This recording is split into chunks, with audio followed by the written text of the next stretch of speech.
Sono vision లో summer AC Mela 0% EMI cash back offers తో ఈ వేసవిని చల్లగా మారుస్తుంది. చాలా హ్యాపీగా ఫీల్ అయిన డే కూడా చెప్పండి. ఇప్పుడు బాధపడిన రోజు అడిగాను, చాలా హ్యాపీగా ఫీల్ అయిన డే కూడా చెప్పండి. నాన్న ఫస్ట్ టైం కంట్రీ మొత్తంలో యునానిమస్ ఎమ్మెల్సీ. ఓకే. కంట్రీలో ఎవరు అవ్వలేదు యునానిమస్ గా MLC. He was the first person to be unanimously elected MLC in total country. ఆ రోజు చాలా ప్రౌడ్ గా ఫీల్ అయ్యా. ఎదురుంగోలు ఎవరు నామినేషన్ కూడా వేయలేదు, అసలు వేరే పార్టీస్ నామినేషన్ కూడా వేయలేదు. ఈయన ఒకే నామినేషనే ఉండింది, యునానిమస్ అయిపోయాడు. That was my biggest day. మంచి గిఫ్ట్ డాడీ ఏమి ఇచ్చారు లైఫ్ లో? మా ఆయనని మీ ఇచ్చాడు, హస్బెండ్ ని. ఓకే. మా అత్తగారు వాళ్ళని ఇచ్చాడు. Beautiful souls, beautiful family, beautiful person, my best friend, my best brother, my best half. ఏదన్నా అనొచ్చు. లైక్ మై హస్బెండ్ కన్నా నేను ఇంకేదన్నా చెప్పొచ్చు. Like you know my brother, I grown up with him. నేను 19 yearsకి పెళ్లి చేశారు నాకు. Bapamma was bed ridden. So నాన్న వాళ్ళది లవ్ మ్యారేజ్, నేను ఒక్కదాన్నే అమ్మాయిని ఇంట్లో, అందరి ఇంట్లో పెద్దనాన్న వాళ్ళందరి ఇంట్లో. సో నా పెళ్లి చూడాలని అనుకుంది. అబ్బి నేను ఫస్ట్ ఇయర్ మెడిసిన్, అబ్బి థర్డ్ ఇయర్ మెడిసిన్. సో అప్పుడు పెళ్లి చేసేసారు. అండ్ మేబీ నేను నా పెళ్ళి అయినాక March 11th నా పెళ్ళి, 18 March 26 నా బర్త్డే, ఐ టర్న్ 19. సో ఇద్దరం కలిసి పెరిగినట్టే ఇంకా ఆల్మోస్ట్ అత్తయ్య వాళ్ళ ఇంట్లో. ఇంకా అత్తయ్యకి కూతురులాగానే, ఇంకా కోడల్లాగా ఎలాగూ లేరు కదా అమ్మాయి. లేరు. సో ఇంకా ఇప్పుడు ఆల్మోస్ట్ నాకు 35. సో ఇప్పుడు ఏమన్నా చేసినా కూడా చిన్న పిల్లరా, వదిలేరా దాన్ని అంటది అనమాట మా అత్తయ్య. ఇప్పటికి కూడా అదేం చిన్న పిల్ల, అది 35 ఏళ్ళకి వచ్చింది, బయట రాజకీయం చేస్తుంది, అది ఇంకా చిన్న పిల్లలకి ఎట్లా చూస్తున్నాము అని. నాకు అది చిన్న పిల్లే, నాకు ఇంకా అన్నం అనిపిస్తుంది, లైక్ ఇంకా స్నానం పోస్తుంది, తల స్నానము, లైక్ నూనె పెట్టి మసాజులు చేస్తుంది.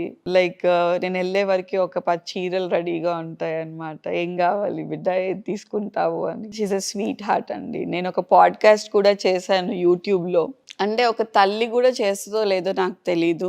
అది పర్కాల్ ఎలక్షన్ తర్వాత ఎప్పుడో అనుకుంటా, ఎలక్షన్ గుర్తులేదు నాకు, ఎలక్షన్ కానీ చాలా కష్టపడాల్సి వచ్చింది ఎలక్షన్ కోసం. సో ఎలక్షన్స్ అయిపోయిన తర్వాత ఒక 1 week గ్యాప్ వస్తుంది కదా కౌంటింగ్కి పోలింగ్కి మధ్యలో. పోలింగ్ హడావిడంతా అయిపోయినాక అప్పుడు నేను రియలైజ్ అయ్యాను నేను ప్రెగ్నెంట్ అని. అప్పటిదాకా 3 months కంటిన్యూస్గా తిరిగే టైంలో నేను రియలైజ్ అవ్వలేదు అసలు నా ప్రెగ్నెన్సీ గురించి. సో అప్పుడు చూసుకున్నప్పుడు నా ప్రెగ్నెన్సీ పాజిటివ్ వచ్చింది, శ్రేష్ఠ పాప కన్నా ముందు. సో పాప కన్నా ముందు. అండ్ అసలు అందరం ఎక్స్ట్రీమ్లీ హ్యాపీగా ఉండే, వెళ్ళాము, స్కాన్ చేయించుకున్నాము, everything was happy. But doctor ఏమన్నారంటే కొంచెం తిరగటం వల్ల వీక్గా ఉన్నారు, కొంచెం రెస్ట్ తీసుకోండి, ఫుడ్ అదంతా తినండి, ప్రొజెస్ట్రాన్స్ వేసుకోండి అని చెప్పారు. ఇంజెక్షన్స్ ఇచ్చారు, ప్రొజెస్ట్రాన్స్ మామేనే ఇస్తుండే రోజు ఇంజెక్షన్స్ అండ్ ఆల్. బట్ ఏమైందో తెలీదు, రేపు కౌంటింగ్ అన్నాక ఇవాళ సడన్గా నొప్పి స్టార్ట్ అయిపోయింది అనమాట. దాంతోపాటు బ్లీడింగ్ స్టార్ట్ అయిపోయింది. అసలు మీరు నమ్మరు, అత్తయ్య వాళ్ళ బెడ్రూమ్ అంతా బ్లడ్ అయిపోయింది. లైక్ ఆమె ఒక 3-4 చీరలు పెడతా ఉండింది, వస్తున్నా కొద్ది క్లీన్ చేస్తూ ఉండింది, నేను ఏడవటము. అసలు ఆమె ఏం చేయాలో తెలియక ఫస్ట్ పెయిన్ కిల్లర్స్, ఒక 2 పెయిన్ కిల్లర్స్ ఇచ్చి పక్కన కూర్చున్నాడు, తల ఒళ్ళో పెట్టుకొని కూర్చున్నాడు. ఆమె సేపు క్లీన్ చేసుకుంటూ, అబ్బి ఆమె క్లీన్ చేసుకుంటూ కూర్చున్నారు. సడన్గా ఒక పిండం ఇట్లా పడిపోయింది. దెన్ తర్వాత నొప్పిపోయి అప్పుడు అత్తయ్య టైట్గా ఒక బట్ట చుట్టి పడుకోబెట్టారు. ఆ టైంలో అసలు స్నానం చేసే ఓపిక కూడా లేదు, ఏడ్చి అన్నం తినిపించి పడుకోబెట్టింది. పడుకునేటప్పుడు అమ్మకు ఫోన్ చేయనా అని అడిగాను. వద్దు బిడ్డ, రేపే కదా, ఫీల్ అవుతుంది, చెప్పకు అని చెప్పింది. బట్ మా ఇంట్లో ఏంటంటే సెంటిమెంట్, నేను ఎదురు వెళ్తే తను యూజువలీ కౌంటింగ్ సెంటర్కి వెళ్తాం అనేది అమ్మకు అలవాటు. ఎప్పుడు నేను వెళ్ళి దీపం పెట్టాలన్నమాట. సో దీపం పెట్టాలంటే బ్లీడింగ్ అవుతుంది, పెట్టడానికి లేదు కదా. సో ఏం చెప్పాలో తెలియక అమ్మ కాల్ చేసింది, దీపం నువ్వు ఒక్కసారి పెట్టేసే అమ్మ, నేను వచ్చేస్తాను అని చెప్పాను అంతే. పొద్దున్నే 6 o'clockకి లేచి తలస్నానం చేయించింది అత్తయ్య.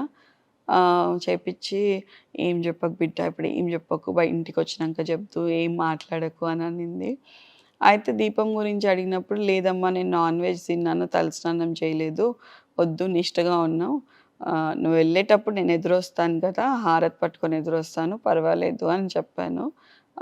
అదేదో హారతి పట్టుకొని ఎదురు వెళ్ళాను. అండ్ నాన్నకి కంటిన్యూస్గా వాళ్ళు కాల్ చేస్తుంటే ఇంత ఇంత అని చెప్తూ వచ్చాను. షీ వాజ్ లైక్ 55,000 మెజారిటీతోనేమో గెలిచినట్టుంది అప్పుడు అందరూ కిందికి రాగానే అందరికీ తెలుసు కదా, లైక్ కార్యకర్తలుగా మనడో మనోరాలో వాళ్ళ అదృష్టం కొద్ది గెలిచింది మేడం అది ఇది అన్నప్పుడు ఐ వాజ్ లైక్ నా వల్ల అవ్వలేదు. ఇంకా లోపలికి వెళ్ళాక కొంచెం వీక్గా చూసింది అనిపిస్తుంది కదా. ఏమైంది అనగానే ఇంకా ఇట్లా షీ స్టార్టెడ్ క్రైయింగ్. బాగా ఏడ్చింది అమ్మ నాన్న ఇద్దరు. సరే ఇట్స్ ఓకే, ఏమవుతుందిలే, ఇంకా ఏజ్ ఉంది కదా అని. బట్ 4 months ఓల్డ్ కదా, సో అది కొంచెం బాధేసింది అందరికి అంతే. మమ్మీ ఓడిపోయినప్పుడు గెలిచినప్పుడు మీకు ఎలా ఉండేది? 2 సార్లు ఓడిపోయిందమ్మ. అదే సో 2 సార్లు ఓడిపోయినప్పుడు ఫస్ట్ టైం ఓటమి అనేది గెలుపు అనే అంచుల వరకు వచ్చాం. ఓటమి లైక్ టిఆర్ఎస్ పార్టీ అంతా ఒకవైపు ఉంటే కాంగ్రెస్ నుంచి మేము ముగ్గురమే ఒకవైపు ఉండి చేసాం. 400 ఓట్లతో ఓడిపోయింది, 300 ఓట్లతో ఓడిపోయింది. సో ఓడిపోయినప్పుడు కూడా చాలా మంది కవిత గారిని వీళ్ళందరిని అడిగినప్పుడు కూడా చెప్పారు అది వైఎస్ఆర్సీపీ పరంగా పడ్డ ఓట్లు కాదు, ఆమెకి సొంతంగా వాళ్ళ ఫ్యామిలీకి పడ్డ, సో ఫ్యామిలీకి పడ్డ ఓట్లు. సో మేము దాన్ని పెద్ద అది తీసుకో, వాళ్ళ ఫ్యామిలీకి మంచి పేరు ఉంది అక్కడ, అందుకనే పడ్డాయి. బట్ ఆ రోజు నేను ఫీల్ అయింది ఏంటి అని అంటే, సరే మేబీ ఇంత మంచి లీడర్ని ఒక 300 ఓట్ల మిస్ చేసుకున్నారు అన్న ఫీలింగ్ అయితే పీపుల్కి ఉంటుంది అని అనుకున్నాను. బట్ నెక్స్ట్ ఫస్ట్ మంత్ నుంచి వాళ్ళు ఫీల్ అవటం స్టార్ట్ అయ్యారు. అండ్ మొన్న పరకాలు ఓడిపోయినప్పుడు కూడా అదే జరిగింది మాకు. సో ఓడిపోయినప్పుడు ఇంటికి రాగానే ఒక హగ్ ఇచ్చేసి ఏం పర్లేదు, ఇట్స్ ఓకే, నేను 5 ఏళ్ళే కదమ్మా, హ్యాపీగా రెస్ట్ తీసుకో అని చెప్తా అంతే. అదే చెప్పా, ఫస్ట్ టైం అదే చెప్పా, మొన్న అదే చెప్పా. బట్ నేను చెప్పా, నువ్వు ఎప్పుడైనా రిటైర్ అయ్యే ముందు వరకు మాత్రం నువ్వు ఎమ్మెల్యేగానే రిటైర్ అయ్యేటట్టు నేను చూసుకుంటా. నువ్వు ఓడిపోయి నేను ఈసారి నించోనని నిందితాను. ఓకే, నన్ను నించోమని అడిగింది, నేను నించోనని చెప్పాను. నువ్వు ఓడిపోయి రిటైర్ అవ్వకూడదు, నువ్వు గెలిచి నువ్వు ఐదర్ మినిస్టర్గా అన్నా ఉన్నా ఎమ్మెల్యేగానే ఉన్నా అలా రిటైర్ అవ్వు.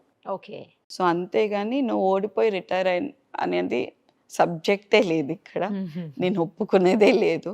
నేను చచ్చి చెడి ఏదైనా చేసి ఎంత కష్టమైనా పడైనా నేను గెలిపించుకుంటాను అని చెప్పి. సుమన్ టీవీలో మీ పర్సనల్ అండ్ బిజినెస్ ప్రమోషన్స్ కోసం కింది నెంబర్కి కాంటాక్ట్ చేయండి.